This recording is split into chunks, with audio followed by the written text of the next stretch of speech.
What's up, all NBA fans? What's up, all sports fans? This your boy JB, host of the Behind the Bench podcast network and channel, giving a shout out to the rest of the crew: Shy, Kelvin, Jermaine, KB, Film Room, Big Dog Talk Sports. That's right, that's right. Everyone who's tuning in, we thank you for supporting Behind the Bench. Subscribe to the channel. Help make this show the best that it can be. And man, oh man, you know, Dalton Knecht. It's not wasting no time to waste. And I'm sure Knecht right now feels like he's caught up in the Matrix and the Octagon, all wrapped in one. And he wishes he can go back to the future. And what I mean by that, he entered the league with so much momentum and so much promise. He was said to be the steal of the draft, selected by the Los Angeles Lakers, I believe, with the 17th pick in the first round. And mind you, they was able to draft Dalton Knecht because the New Orleans Pelicans, who held the rights to that pick from the Anthony Davis trade, they went ahead and deferred that pick to the Lakers because they used the 2025 pick from the Anthony Davis trade to acquire DeJounte Murray from the Atlanta Hawks. And they probably should have went ahead and drafted Knecht. You know what I'm saying? Considering where he's at already 1 year into his NBA career, I've never seen a player, and this is probably an all-time, I don't want to say record, but this is all-time devaluation of a player in record time. Remember, he started the season off. I remember preseason last year, they played the Phoenix Suns. They showed that game on ESPN, and he dropped like 38 points, and he was hitting big shot after big shot after big shot. And fans of the Lakers, the purple and gold, they were celebrating like, oh, man, we got the steal of the draft. We got the steal of the draft. He's going to be our big shot maker, And I was excited because, everybody who's been drafted from Julius Randle on up, they were all casted out. And Julius Randle was drafted back in 2014, and he was let go 4 years later, 2018. Coming off his best season, dropping 20 and 10, shooting 56% from the field. And then people want to know why you have no vested interest as to what's going on. Well, part of being a fan, you develop a connection, an emotional connection with the players who they draft, more so than anybody else. That's how it was pre-Super Team era. At least, I can at least say that part. But, it's like everybody who they draft, they're either trading, waiving, devaluing, to the point, man, where this franchise had to wind up selling majority stake in the organization to another individual. This franchise was ran and owned by the Bus family since 1979, if I'm not mistaken. So we're talking about like 45 years.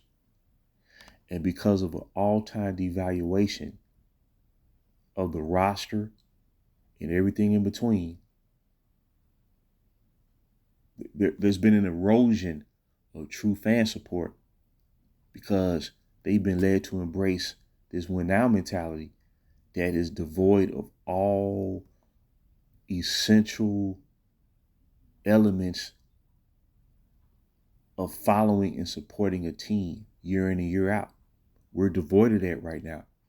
And what fans don't realize is you're always going to have more emotional connection with, let me put it this way. Outside of a drafted player, someone like Shaquille O'Neal, when he was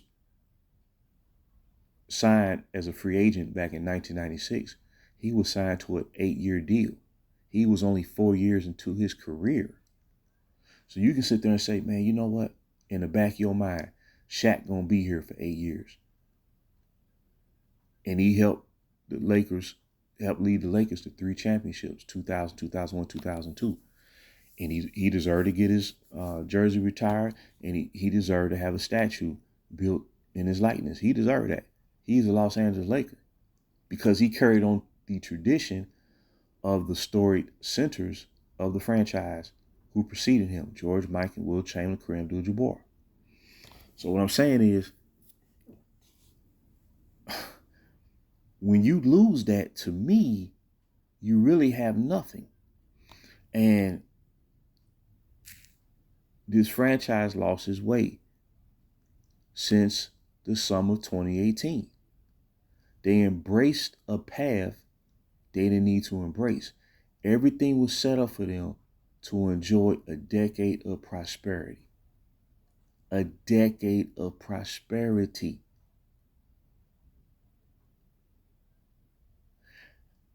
That featured the deepest young core in the league. And it would have extended beyond that initial foundation when you drafted more reinforcements. The Scottie Pippen Jr.'s, the Max Christie's, the Dalton Knechts. And I feel terrible for this man because everything that's happened to him over this past season, over these past 6 months, he's not to blame for it. He did nothing wrong. You go from, oh man, we got the steal of the draft to, oh man, we're going to give him the cold shoulder. He got to go. And I'm telling you, when you have the hurricane on your team, when it in pertaining to the other players on the roster, instead of highlighting their strengths and what they bring to the table, because of the hurricane and the style of play, you look at that same player, you start to devalue him, then you start saying to yourself, the perception of what he can't do versus what he was brought in to do. And next thing you know, they get traded or let go. When you bring the hurricane to your team, especially at the age that you brought to the team, everything else gets devalued. When they start saying you got to cater to him, you got to operate around him, at that point, on the front end, when you mortgage everything off, it appears that you've corrected the ship and you're back on course. You're really not. It's almost like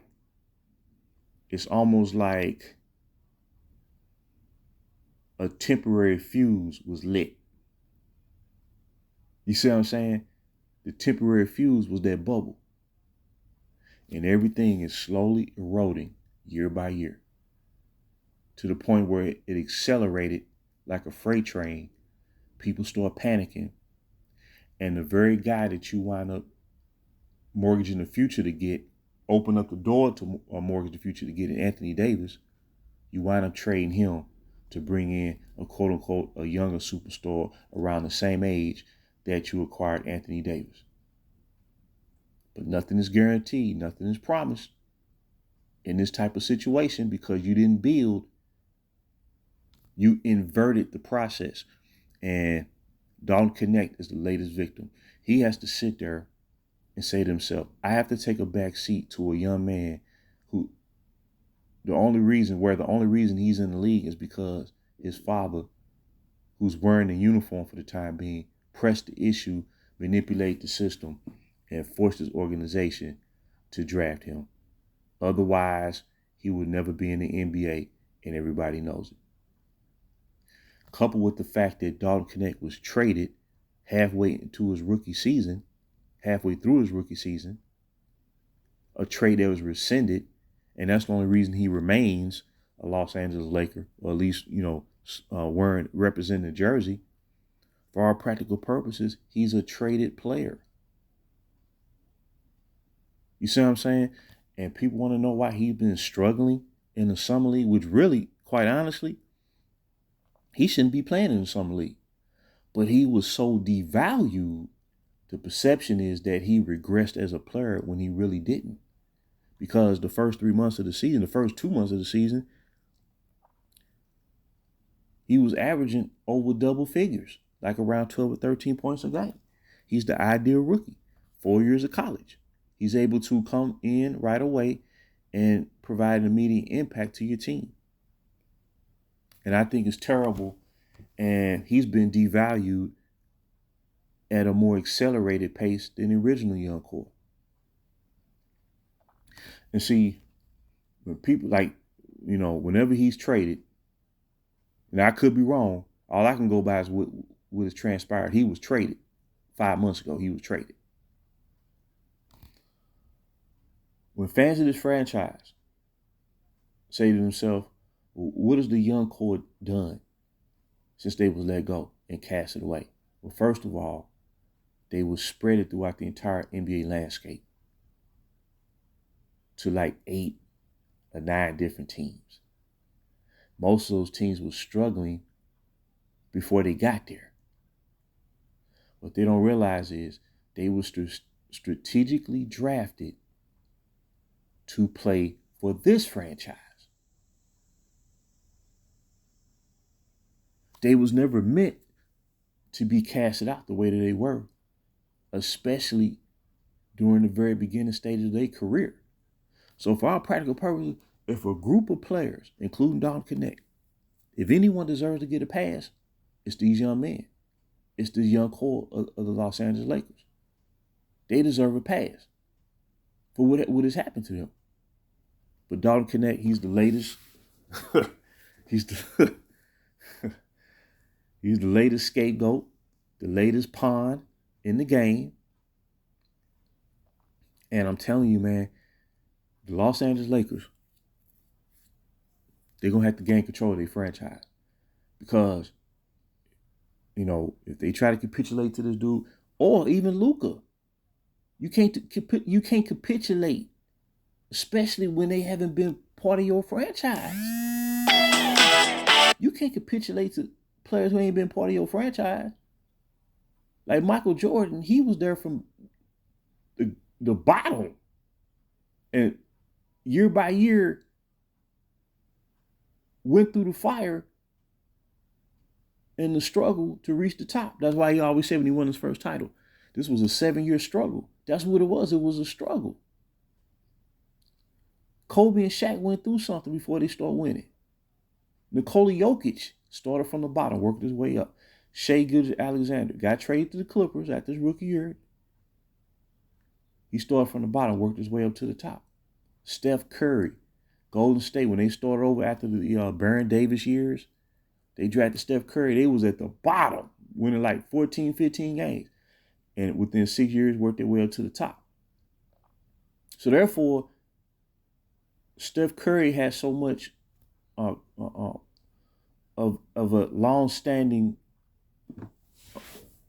stature with Golden State that when he retires, man, he can become team president or part owner or something like that.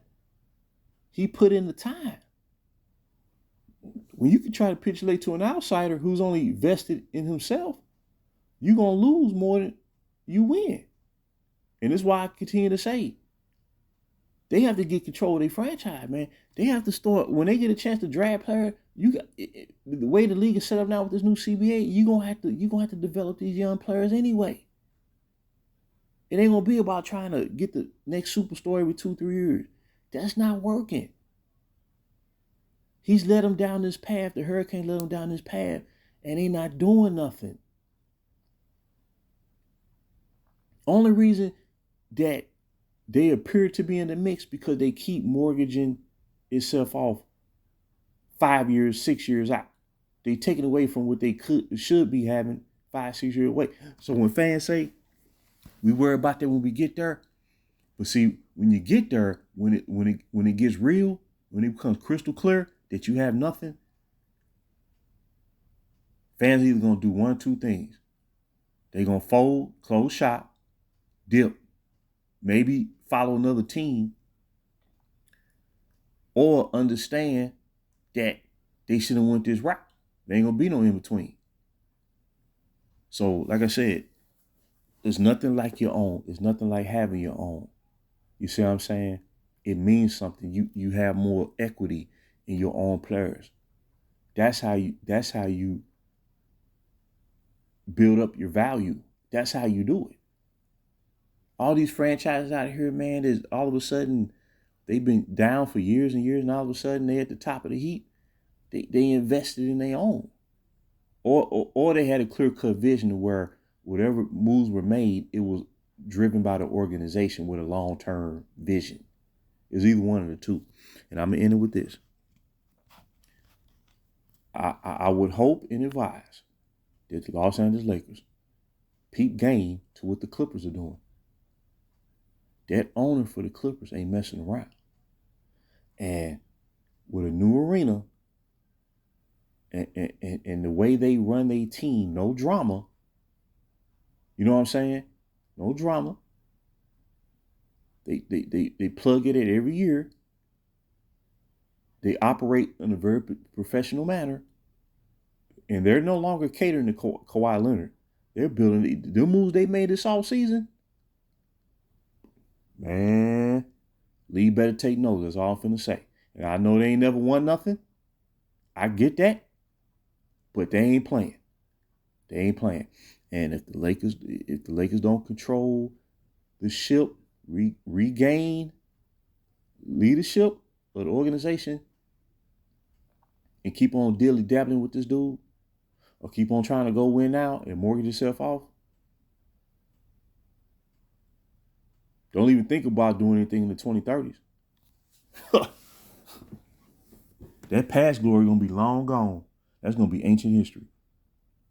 But if I'm Dalton Knecht, truth be told, man, I wouldn't be surprised and I would be disappointed one bit if he wound up saying, trade me and let me focus on becoming the best player I can be.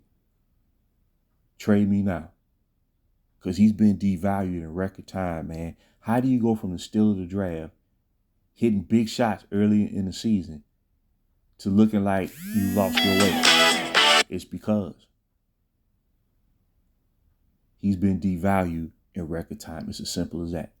It's the same nonsense, man. Same thing happened to Max Christie. You know, they traded him to Dallas for Luka Doncic, but they missed him in the playoff in the first round. That's what's crazy. That's what's crazy.